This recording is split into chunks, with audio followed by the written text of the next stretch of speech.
नाज़रीन, पाकिस्तान में दहशतगर्दी के वाक़यात बढ़ते चले जा रहे हैं। पाकिस्तान की मीडिया को मना किया गया है कि आपने रिपोर्ट नहीं करना और ज़्यादा रिपोर्ट बिल्कुल नहीं करना, ना इसके ऊपर प्रोग्राम्स करने। मैंने थोड़े दिन पहले आपको बताया था कि पाकिस्तान की इंटेलिजेंस एजेंसी ISI की जानिब से सहाफ़ियों को बुलाकर जो अहम अहकामात दिए गए, उनमें यह भी कहा गया कि आपने दहशतगर्दी के वाक़यात को पाकिस्तान में रिपोर्ट नहीं करना। हाँ, ये जितना ISPR की जानिब से बताया जाए या जितना सरकार की जानिब से बताया जाए, बस आप उतना रिपोर्ट करेंगे। अभी पाकिस्तान के फील्ड मार्शल ईरान गए हुए थे। बलूचिस्तान में दहशतगर्दी का बड़ा खौफनाक वाक़या हुआ। उनकी जो प्राइमरी रिस्पॉन्सिबिलिटी है वो पाकिस्तानियों की हिफाजत है। दहशतगर्दी से, दुश्मनों से पाकिस्तानियों को बचाना, ये उनकी पहली जिम्मेदारी है जिसके लिए उनको तनख्वाह दी जाती है, उनको इस ओहदे पर बिठाया गया। लेकिन वो पाक चीन दोस्ती के चक्कर में वो चाइना चले गए। अब यानी फील्ड मार्शल पहले ईरान में गए, अब चाइना चले गए। कभी वो गल्फ़ में चले जाते हैं, कभी अमेरिका में चले जाते हैं, कभी वो यूरोप में चले जाते हैं। लेकिन जहां उनकी ज़रूरत है वहां वो अभी नहीं गए। अभी वो चाइना चले गए, इसके बाद भी उनके कुछ विजिट्स हैं, वो कहीं और चले जाएंगे। तो उनकी जो ड्यूटी है वो पाकिस्तानियों की हिफाजत है। यहाँ खौफनाक दहशतगर्दी हो रही है और वो फॉरेन टूर्स कर रहे हैं। इसमें देखिए, शहबाज शरीफ का तो बनता है जाना, और वो कैबिनेट के बहुत सारे लोगों को भी लेकर गए। सरकारी खर्चे में लोगों की फैमिलियां भी वहां हमने घूमती हुई देखी, वो भी अपना प्रोटोकॉल एंजॉय कर रहे हैं। मुझे अच्छी तरह याद है कि 26 नवंबर को पाकिस्तान तहरीक इंसाफ के एहतजाज के दौरान एक थर्ड पार्टी ने या किसी नामालूम आदमी ने, वैसे किसी और पार्टी से उस बंदे का ताल्लुक था, उसने अपनी गाड़ी से 4 रेंजर्स वालों को कुचल दिया था और वो जाम बहक हो गए थे। वहां पे नमाज जनाजा में ये लोग सारे इकट्ठे होकर, वजीर आजम, आर्मी चीफ सारे गए थे और वहां फील्ड मार्शल की आंखों से अंगारे फूट रहे थे। पाकिस्तान तहरीक इंसाफ के खिलाफ फौलादी अज़म उस वक्त दिखाया गया था। मगर अब जबकि दहशतगर्दों ने बदतरीन दहशतगर्दी की है और दर्जनों शहरियों को और एहलकारों को शहीद किया, तो यहां शोहदा के जनाजों में नहीं गए बल्कि चाइना चले गए आर्मी चीफ। खैबर पख्तूनख्वा में दहशतगर्दी होती है, आर्मी चीफ वहां जनाजों में नहीं जाते बल्कि वो चले जाते हैं बैरून मुल्क दौरों पर। लेकिन पाकिस्तान तहरीक इंसाफ के एहतजाज के दौरान कोई और आदमी मार देता है, रेंजर्स वालों को शहीद कर देता है, तो उसमें आर्मी चीफ जरूर जाते हैं ये पैगाम देने। यानी पॉलिटिकली ये मौजूदा आर्मी चीफ आसिम मुनीर साहब इतने मुतनाज़े हो चुके हैं, इतने मुतनाज़े हो चुके हैं, और सारी दुनिया जानती है कि ये एक पॉलिटिकल पार्टी के सख्त मुखालिफ है और ये बतौर एक पॉलिटिकल एंटिटी उस पॉलिटिकल पार्टी को और उसके लीडर को खत्म करना चाहते हैं। ये इतना एक्सपोज तो कभी भी कोई आर्मी चीफ नहीं होता। तो ये इदारे के लिए बड़ी खतरनाक चीज है। लेकिन हम देख रहे हैं होती हुई पाकिस्तान के मीडिया पर, जनाब वो पिंकी जो थी मंशियात फरोश, वो उसके मामला बहुत ज्यादा उठाए गए। वो एक चद्दड़ है, एक एक्ट्रेस है, उनका मामला बहुत ज्यादा आसमान पे उठाया गया है। अच्छा, मेरे से भी कुछ लोग पूछते हैं जी इस पर आपकी राय क्या है, तो मैं साथ ही बात आपको बताता हूं कि निजी जिंदगी के मामला में किसी की भी वो मैं नहीं जाता। लेकिन फिर भी जब एक खातून कह दे ना, तो उसका मतलब है ना। फिर किसी भी मर्द को, चाहे वो किसी भी ओहदे पे हो, कितना भी ताकतवर हो, उसे कोई इख्तियार नहीं है कि वो उस खातून को हरासा करे। इसकी सख्त सजा मिलनी चाहिए। मैं बिल्कुल क्लियरली ये कह रहा हूं। और क्योंकि कुछ लोग सवाल इसलिए पूछ रहे थे कि मियां अली अशफाक वहां पे, तो मैंने पहले भी बताया कि भाई वो एक आजाद अपनी जिंदगी गुजारते हैं, उनके अपने केसेस हैं, वो जहां मर्जी अपना केस लड़े। इससे पहले वो PMLN के भी वकील रह चुके हैं। कैप्टन सफदर का गालिबन केस लड़ा था और लोगों के भी लड़े हैं, PTI के लोगों के भी लड़े हैं। तो वो मेरा ताल्लुक अलग है, लेकिन ये काम उसका अलग है। अब यहां पे मेरी राय जो सादी सादी है वो ये है, किसी भी मर्द को, चाहे वो जितने मर्जी बड़े ओहदे पे हो, जितना मर्जी ताकतवर हो, किसी भी खातून को हरासा करने का उसे कोई हक नहीं है। जब खातून ने बोल दिया ना, तो उसका मतलब है ना। और ये बड़ी एक क्लियर, इंसानी बुनियादों पे देख लें, कानूनी बुनियादों पे देख लें, आप जिस मर्जी बुनियाद पे रख के इसको परख लें, ये कानून ऐसे ही है और ये मामला ऐसे ही होना चाहिए। बाकी सारी कहानियां हैं। नाजरीन, मैं आपके सामने अब जरा एक इश्तिहार रखने वाला हूं। ये इश्तिहार देखें आप। ये ईद आने से पहले इन्होंने इश्तिहारात देना शुरू कर दिए। ये मरियम नवाज का फोटो, आधे आधे सफ़े। अभी ये अयाशी वाले जहाज़ में घूम कर आए हैं अपनी सहेलियों के साथ, दोस्तों के साथ। और अब वज़ीर आला मरियम शहबाज के सुतरा प्रोग्राम के तहत ईद उल अज़हा के मौके पर, भाई लोगों के पास जानवर खरीदने के पैसे नहीं है।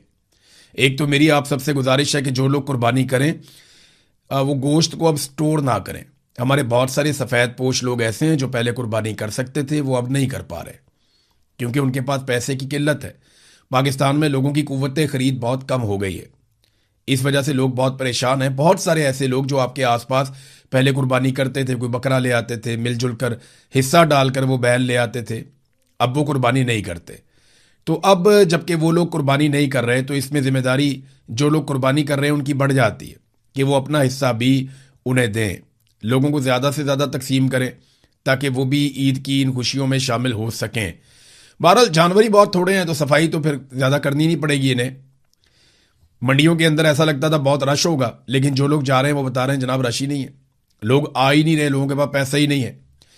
छोटा जानवर खरीदना तो ख्वाब बन गया है और बड़ा जानवर जो है उसको हाथ नहीं लगता, वो इतना महंगा हो गया। जितने के 2 बकरे आ जाते थे उतने में जो है वो अब एक हिस्सा डलता है बैल के अंदर। तो हालात बहुत अजीब हैं। बहुत छोटा सा एक बकरा, एक दोस्त है उन्होंने मुझे तस्वीर भेजी, उन्होंने 1 लाख रुपए का लिया, बिल्कुल छोटा सा, ऐसे जैसे वो सदके का बकरा होता है ना, उससे थोड़ा सा बड़ा होगा। तो वो 1 लाख रुपए का उन्होंने लिया। तो इतनी महंगाई हो गई है पाकिस्तान में, बेचारे बेचने आते हैं, वो भी गरीब लोग हैं, उनको बंदा क्या कहे। लेकिन महंगाई बढ़ इतनी गई है कि आम आदमी के बस से बाहर होता जा रहा है। अब नाज़रीन, जहाँ पे ये इश्तिहारात वगैरह लग रहे हैं तो मैं आपको एक इश्तिहार दिखाता हूँ। ये इश्तिहार है जनाब इंडियन साइड से, जो वज़ीर आला हैं उनकी जानिब से। इश्तिहार तो नहीं है, उन्होंने स्टेटमेंट जारी किया है कि हमने 600 यूनिट तक बिजली फ्री की है, चाहे एसी चलाओ, जो मर्जी चलाओ। ये हरमीत सिंह ने इसको रिपोर्ट किया, जहाँ से मैंने इसको पढ़ा और कई जगहों से भी पढ़ा है। यहाँ पे अली मोल साहब हैं, उन्होंने भी इसको रिपोर्ट किया, एक और जर्नलिस्ट हैं उन्होंने भी इसको रिपोर्ट किया। तो इसे लोग रिपोर्ट कर रहे हैं इस मामले को। अब देखें ना, वो चढ़दा पंजाब है, ये लहंदा पंजाब है, यानी वहाँ पे भी पंजाब है, यहाँ पे भी पंजाब है। ये इकट्ठा होता था पहले, फिर पाकिस्तान बन गया 1947 में, वो अलग हो गया, इंडिया के पास चला गया, ये पाकिस्तान के पास आ गया। वहाँ पे एक वज़ीर आला और यहाँ पे भी एक वज़ीर आला है। तो वहाँ पे जो सीएम है मान साहब और यहाँ पे जो सीएम है ये मंजूर नज़र और ताकतवर हलकों की पसंदीदा और एक रॉयल फैमिली से ताल्लुक़ रखने वाली खातून, जिन्हें हर चीज़ सोने की प्लेट में और सोने का चमचा मुंह में लेकर पैदा होने वाली, ये इनको जनाब यहाँ पे वज़ारत आला तोहफे में दी गई है। ये बगैर मैंडेट के आई हैं, वहाँ वो मैंडेट के साथ आए हैं मान साहब। तो उन्होंने अपने लोगों के लिए 11 अरब इंडियन रुपए का एक थर्मल प्लांट लिया। अपने ज़ाती हुकूमत की कैपेसिटी से जो पैसा उनका निकला बचत करके, उससे उन्होंने 11 अरब इंडियन रुपए का एक पावर प्लांट लिया और अब वो भारतीय शहरियों को वहाँ पे मुफ्त बिजली फराहम कर रहे हैं। दूसरी तरफ यहाँ पे शहजादी ने अपने लिए 11 अरब रुपए का एक अय्याशी वाला लग्जरी तैयारा लिया और उसमें सफ़र करने के बाद इनकी सहेलियों में से एक का मैं इंटरव्यू सुन रहा था, छोटा सा क्लिप। वो बता रही थी कि बाकू आज़रबाईजान के खानों का जायका कितना मज़े का है। मैं वहाँ पे रहा हूँ, वाकई उनके खाने अच्छे हैं, लेकिन मामला ये है कि ये क्या बकवास है। लोग भूख से मर रहे हैं, वो बिजली के बिल नहीं दे पा रहे, और आपने वादा किया था कि 300 यूनिट तक बिजली का बिल नहीं आया करेगा। वादे का आपने उल्टा कर दिया कि 200-300 यूनिट तक भी जो बिजली इस्तेमाल करता है उसे 4 गुना बिल आता है, और जो सब्सिडी थोड़ी बहुत रह गई थी वो भी आप लोगों ने IMF के कहने पर वापस छीन लिए। तो एक तरफ वो वजीर आला है जिसने कुछ भी वादा इस तरह का नहीं किया था, लेकिन वो मुफ्त बिजली दे रहा, अपने शहरियों को कहता है एसी चलाओ, जो मर्जी करो। एक तरफ ये है, ये अय्याशी वाला जहाज लेकर आए और अपने शहरियों को बैठकर कहानियां सुना रहे हैं कि उस जहाज में बैठकर जब हम बाकू गए तो वहां के खाने बहुत मजेदार थे, टेस्ट बहुत अच्छा था। ये टेस्ट उन लोगों को बता रहे हैं जो भूखे हैं। यानी अब आपकी कहानियों से लोग अपना पेट भरेंगे। बहुत बेहिसी है। अच्छा, ये जो लोग हैं ये तो बहुत बेहिस हैं, लेकिन इनको लाने वाले बहुत बेगैरत हैं। मैं ये लफ्ज़ सोच समझ के इस्तेमाल कर रहा हूं कि अगर गैरत होती और गैरत का फुकदान ना होता तो कौम के साथ इस किस्म का भोंडा और घटिया मजाक ना किया जाता कि कौम ने जिनको मुस्तरद किया उनको लाकर कौम के ऊपर मुसल्लत कर दिया। अब वो कौम की गुर्बत का, कौम की परेशानियों का मजाक उड़ाते हैं, ये कहकर कि वहां जहां हम गए थे ना, आपके पैसों से खरीदे हुए लग्जरी जहाज में बैठकर वहां खाने बहुत मजे के थे और हमने बहुत इंजॉय किया। ये नादरीन इनकी सूरत हाल है। IMF से जितना कर्जा लिया पाकिस्तान ने पिछले 2 साल में, ये भी सुन लें आप, जितना कर्जा पाकिस्तान ने पिछले 2 साल में IMF से लिया, देखें ना, उसके लिए IMF के तरले किए, मिन्नतें की, खुशामदें की, कभी अमेरिका के पाँव पकड़े, कभी यूरोप के पाँव पकड़े, हर जगह पे जाते हैं, जाकर कोशिश करते हैं कि IMF थोड़े पैसे दे दे। तो जितना पैसा पाकिस्तानी हुक्मरानों ने IMF से लिया गुज़िश्ता 2 सालों में, उससे ज्यादा डकैती इन्होंने पाकिस्तानियों की जेबों पे सिर्फ एक जगह पे डाली है। पेट्रोल के ऊपर जो लेवी इन्होंने पाकिस्तानियों से 2 साल में वसूल की है वो आईएमएफ से लिए गए पैसे से ज्यादा है। आईएमएफ के तो ये पैरों में गिरते हैं और पाकिस्तानी अवाम को पैरों में रखते हैं। जिनसे ज्यादा पैसा लिया उनको पैरों में रखते हैं और जिनसे थोड़ा पैसा लिया उनके पैरों में गिरते हैं। ये पाकिस्तान की सरकार, और उसकी वजह पता क्या है? आईएमएफ जब इनको पैसा देता है ना तो आईएमएफ इनको गिनवा कर देता है, इनको इनकी औकात में रख कर देता है। पाकिस्तानियों का प्रॉब्लम यह है कि पाकिस्तानी इनको इनकी औकात में नहीं ला रहे। जिस दिन आप इनको इनकी औकात में लेकर आए और आपने इनको बताया कि जनाब हमारे पैसों से तुम तनख्वाहें लेते हो, ये बेशर्मी, ये बेगैरती और ढिठाई बंद करो और पाकिस्तान को चलने दो, हम फैसला करेंगे कि पाकिस्तान कैसे चलेगा। जिस दिन आप इनको बताएंगे उस दिन ये आपके भी कदमों में बैठेंगे। लेकिन उसके लिए पहले आपको अपने वोट की ताकत इस्तेमाल करनी पड़ेगी, और सिर्फ इस्तेमाल नहीं करनी पड़ेगी, उसको राइज करना पड़ेगा। वोट तो आप डाल देते हैं लेकिन निकलता किसी और का है। अब पाकिस्तानियों को इसका हल भी निकालना पड़ेगा। नाज़रीन, मैं आपको एक यहां प्रोजेक्ट था नीलम झेलम, इसके अंदर आपको याद होगा, आपका जब भी कोई आप बिल निकाले ना अपने घर में कोई भी आप बिजली का, तो उसमें नीलम झेलम सरचार्ज उसके ऊपर लिखा हुआ होगा। ये आप निकालें और निकाल के पढ़ें, हर साल हर महीने आप ये पैसा दे रहे हैं, नीलम झेलम सरचार्ज। आप पता क्यों ये पैसा दे रहे हैं? ताकि नीलम झेलम का एक मंसूबा बन रहा है, वहां से बिजली बनेगी और सिस्टम के अंदर शामिल हो जाएगी और पाकिस्तानियों को सस्ती बिजली मिलेगी। सन 2018 में यह प्रोजेक्ट मुकम्मल हुआ और सन 2024 में यह मंसूबा बंद हो गया। 2008 में इसे मुजफ्फराबाद और नीलम झेलम हाइड्रो पावर मंसूबे का इसका आगाज किया गया था 2008 में। इससे 969 मेगावाट बिजली हासिल की जानी थी, 500 अरब रुपए इसके ऊपर लागत आनी थी। यह रकम पाकिस्तान के शहरियों से बिजली के बिलों में मशहूर जमाना नीलम झेलम सरचार्ज के नाम से हर माह वसूल की गई। वैसे ये तहरीर वहीद मुराद साहब जर्नलिस्ट हैं, उन्होंने लिखी है, तो मैं वहां से आपको पढ़ के सुना रहा हूं। उनका क्रेडिट है, इसलिए मैं यहां पे उनका नाम लेना जरूरी समझता हूं। वैसे ये खबर जो है वो मुख्तलिफ अंग्रेजी अखबारात के अंदर हर तरफ छपी हुई है, लेकिन मैं यहां से पढ़ के आपको बता रहा हूं।